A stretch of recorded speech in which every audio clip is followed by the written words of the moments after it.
Assalamualaikum warahmatullahi wabarakatuh. Selamat datang di YouTube channel Dini Aryani. Untuk video tutorial kali ini, saya akan menjelaskan atau mempresentasikan tugas UTS saya dari mata kuliah pemrograman mobile tentang biografi menggunakan Flutter berbasis UI. Pertama-tama, untuk bisa mengikuti tutorial ini, ada beberapa hardware dan software yang harus kalian persiapkan terlebih dahulu. Untuk hardware-nya tersendiri, itu yang pertama, kalian harus punya laptop.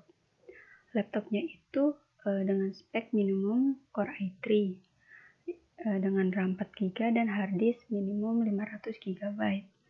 Dan untuk kebutuhan software-nya itu, yang pertama itu kita bisa menggunakan Visual Studio Code atau Android Studio.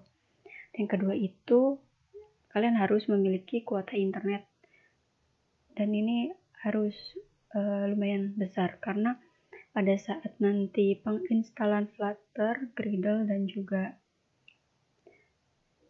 beberapa yang dibutuhkan itu menggunakan kuota internet, dan itu memakan kuota yang cukup besar. Jadi persiapkan dengan baik. Terus setelah kuota internet, kita juga harus menyediakan emulator. Emulator di sini kita bisa contohnya itu bisa menggunakan Genymotion. Tapi saya kurang menyarankan untuk laptop dengan spek yang sangat minimum seperti yang tadi saya sudah sebutkan di spek hardware.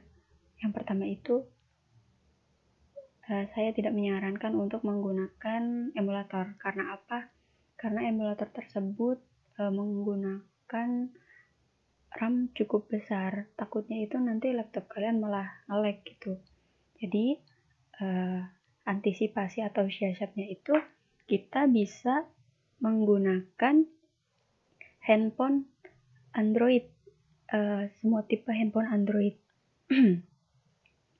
Pastikan handphone kalian Android, biar nanti pada saat pengetesan atau run dari hasil codingan itu, dari hasil codingan itu bisa kita run melalui handphone Android kita masing-masing. Seperti itu. Dan pastikan juga kalian sudah mengaktifkan Android developer di handphone kalian masing-masing. Oke, di sini kita langsung saja masuk ke Visual Studio Code-nya. Nah, dari semua coding yang ada di sini, dari awal sampai dengan akhir, nanti codingan ini akan mengeluarkan output dengan tampilan seperti ini. Ini profil biografi. Ini sederhana sekali ya. Ini dikarenakan laptop saya tidak memumpuni untuk menggunakan emulator, jadi di sini saya hanya menyantumkan screenshot dari output yang sudah run di handphone Android milik saya. Di sini saya akan menjelaskan beberapa code yang saya mengerti. Semoga kalian pun bisa mengerti, mampu mengerti, dan mampu memahami. Oke, untuk di sini saya hanya akan menjelaskan, mempresentasikan tentang dari codingan ini ke hasil output yang seperti ini. Untuk tutorial full codingnya nanti kalian bisa request. Nanti akan saya upload di next video.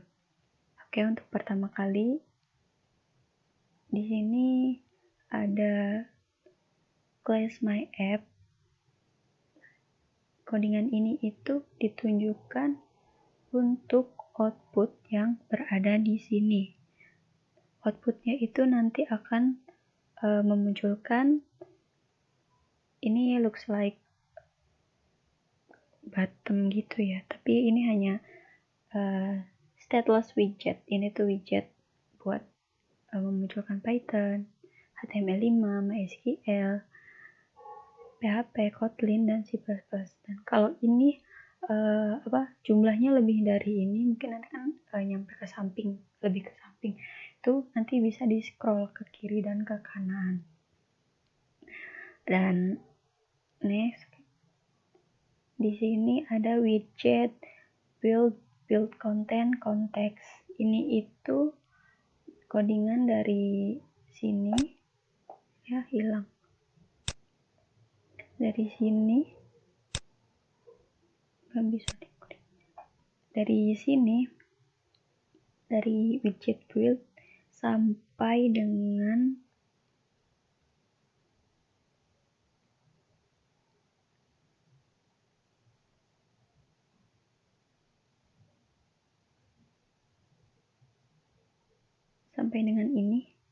ini itu coding untuk background ini nih, yang berwarna biru dongker atau dark blue itu.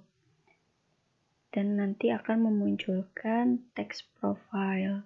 Ini hanya akan memunculkan text profile dan juga background yang berwarna biru dongker ini atau dark blue. Untuk yang kedua, ini ada body column. Dimulai dari body column sampai dengan background image. Ini codingan ini sampai dengan sini itu diperuntukkan untuk penyesuaian foto profil yang ada di sini. Ini hanya untuk penempatan. Yang dimana di sini ada keterangan padding, cost, edge inset, only left. Jadi nanti posisi fotonya itu berada di sebelah kanan. Seperti itu. Di sini keterangan background image, asset image. Nah, nanti untuk pensettingan foto profilnya itu kita harus men-setting di namanya YAML pubspec YAML, kalau aku bisa ngomongnya kayak gitu. Nah, nanti kita harus setting di sini. Sebelumnya itu di sini itu keterangan asetnya itu ada tanda tagger, tanda pagar. Tanda pagar itu kalau di bahasa codingannya itu bisa disebut sebagai komen. Kenapa tanda pagarnya itu harus dihapus? Supaya si programnya ini bisa ngebaca, kalau ini tuh udah bukan jadi komen lagi. Nah, seperti itu. Sebelumnya juga di sini ada tanda pagar, yang mana kalau tanda pagar itu tidak dihapus, maka program itu membaca coding ini sebagai komen. Nah, nanti pada saat outputnya itu tidak akan muncul. Jadi untuk nanti tanda pagar di atas itu nanti dihapus untuk di aset dan juga di aset yang kedua. Tidak hanya itu, untuk men-setting agar foto profilnya itu bisa tampil, pastikan di sebelah sini ini biasanya tidak terbuka ya. Jadi di aset ini ketika kalian mengklik, maka ada keterangan dari nama file foto tersebut. Aset ini folder yang kita bikin sendiri. Yang di sini saya akan tunjukkan deh. Jadi seharusnya kita itu membuat folder di mana kita membuat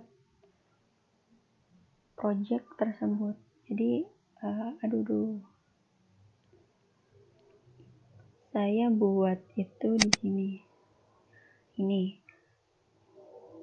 ini file untuk project yang tadi, dan di dalam file ini ada lagi filenya ts dini. Nah, untuk penambahan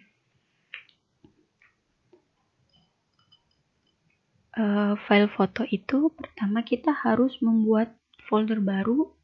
Buat folder baru di dalam folder project. Di sini saya menamakannya dengan aset. Dan yang kedua, masukkan atau copy paste foto yang kalian inginkan. Terus beri nama juga foto kalian itu. Di sini foto saya kasih nama Dini. Dan tolong harus diingat format atau tipe file dari foto itu JPG atau JPEG atau PNG, itu harus diingat ya, harus benar-benar diingat. Biar pada saat kalian menginput di program, di kode program di Visual Code atau di Android Studio itu bisa nyambung. Nanti seperti ini nih contohnya, kan aset ini foldernya. Nah, ini untuk yang di bawahnya aset/dini.jpg, karena tadi file foto saya itu formatnya JPG. Aset itu untuk nama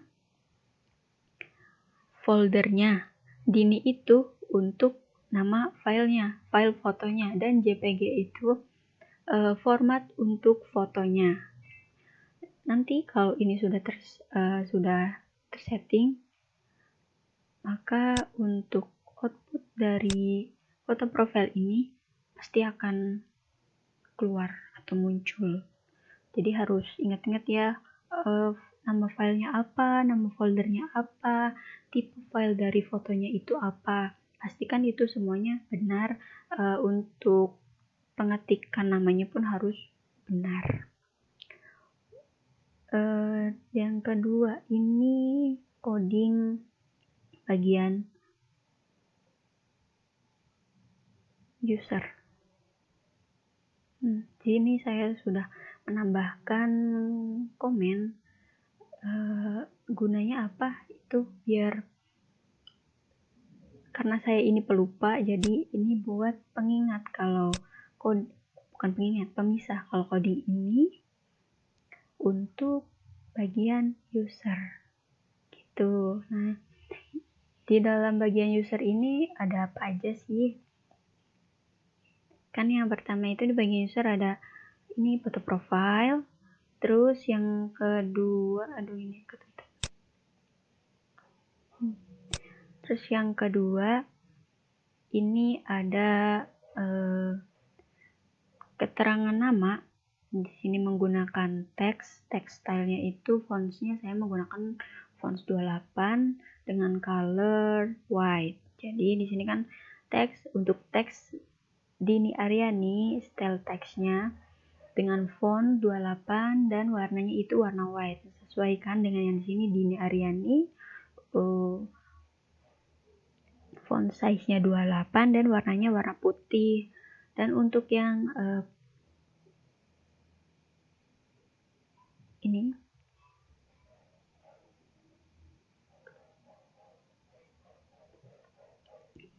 ini ada children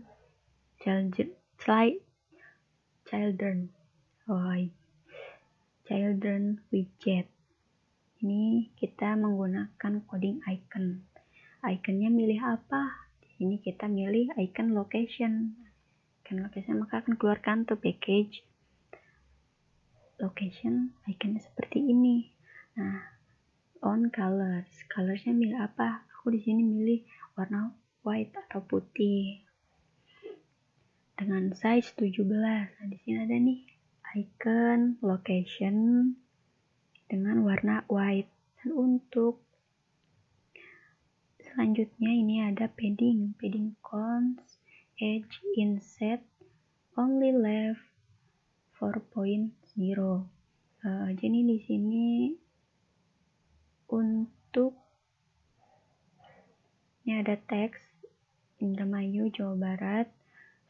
Ini menggunakan stylenya tekstil dengan warna putih, font size-nya aku menggunakan font size 14. Disesuaikan di sini. Ini ada icon location. Terus ini juga ada keterangan tempat tinggal, daerah asal, Indramayu, Provinsi Jawa Barat. Tuh, terus ini codingan yang ketiga. Ini coding untuk bagian sosial media. Maksudnya itu ini mencangkup untuk keterangan jumlah followers, following, dan juga tombol untuk follow. Tuh, ini nih. Ini menggunakan kolom, ini menggunakan teks, 2M, stylenya textile, fontnya 25, colorsnya white. Itu juga untuk ini keterangan followersnya juga sama. Terus lanjut, ini masih sama ya. Nah, di sini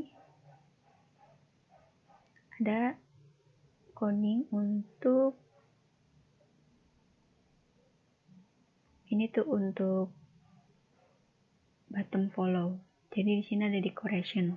Decoration itu ibaratnya kayak semacam kita mau milih bentuknya kayak gimana nih, kayak gitu. Kok bentuknya? Ya, kita mau milihnya itu bentuknya yang bentuk box decoration. Nanti dalam box decoration itu nanti kita bisa milih bordernya itu mau yang ukurnya berapa. Ini circle-nya 32. Terus gradient itu kayak percampuran warnanya. Terus di dalam linear gradient itu pasti kan dalam pemilihan pencampuran warna itu pasti melibatkan beberapa warna aja. Di sini ada pilihan colors. Di sini aku menggunakan warna blue essence dan juga color blue. Blue-nya yang 300. Terus dengan posisinya itu pilih alignment-nya itu top left dan juga end-nya itu alignment-nya bottom right. Gitu. Nanti output-nya itu seperti ini. Ini ada tulisan follow dan juga bentuk bottom yang berwarna biru. Seperti itu. Nah, untuk selanjutnya ini coding untuk bagian tag.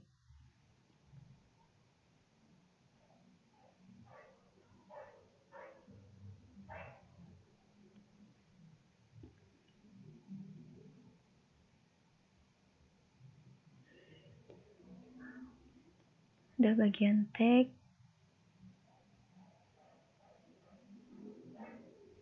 ini tuh bagian teks dan juga bagian autobiografi.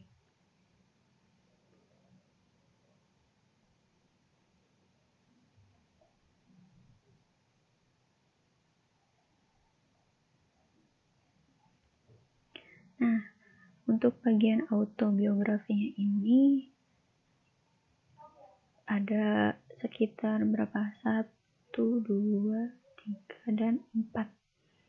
Ada 4 coding. Yang pertama itu ini coding yang dari child sampai dengan subtitle Dini Aryani ini digunakan untuk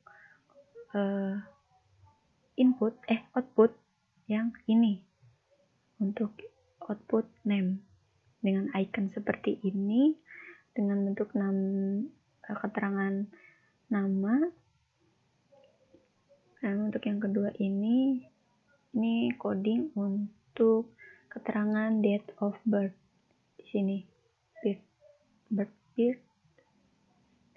sini. Yang ketiga itu untuk keterangan alamat atau address ya, ada di sini. Dan yang untuk coding terakhir ini diperuntukkan untuk coding yang nanti outputnya akan memunculkan keterangan email. Jadi ini hanya untuk sekadar presentasi dari input coding ini sampai dengan menjadi output Flutter Biography UI. Untuk nanti tutorial coding selengkapnya kalian bisa request nanti aku akan upload untuk tutorial codingnya. Sekian presentasi dari saya. Mohon maaf jika penyampaiannya kurang banyak dimengerti. Wabillahi taufiq walhidayah. Wassalamualaikum warahmatullahi wabarakatuh. Terima kasih.